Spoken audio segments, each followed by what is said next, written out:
We'll guide you through how to save text presets in Photoshop. If you find this helpful, don't forget to like and subscribe.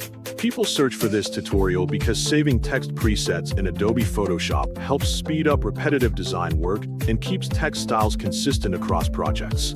To begin this very specific instructional tutorial today, please make absolutely sure that the Adobe Photoshop application is fully installed on your personal computer system. On your main computer desktop, carefully open the standard Adobe Photoshop application and safely create a completely new blank document canvas. Next, smoothly select the horizontal type tool directly from the left toolbar perfectly. Firmly click anywhere on the canvas area and carefully type a simple placeholder word. Carefully click and smoothly drag your active mouse cursor entirely over the word to completely highlight the text you just successfully typed.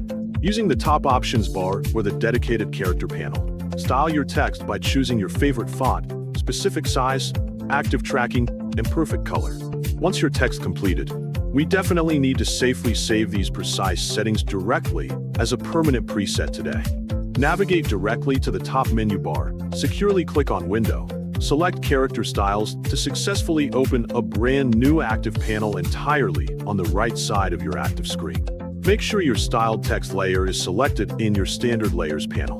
Look closely at the very bottom of the New Character Styles panel and accurately find the Create New Character Style button, which visually looks like a very small square actively paired with a standard plus sign or a small folded sticky note. Click that specific icon exactly once, and a new preset named Character Style 1 will appear perfectly in the active list. Carefully double-click directly right on the exact words Character Style 1 to safely open the Style Options window. In the top Style Name box, type a highly memorable name. For example, how to save text presets in Photoshop. Carefully review the actual settings clearly listed below to successfully ensure Photoshop captured your specific exact font style and click the OK button. To actively use this preset safely in the future, properly select None to correctly create an example scenario. Highlight New Text, click your Save preset, and securely click Clear Override to save time.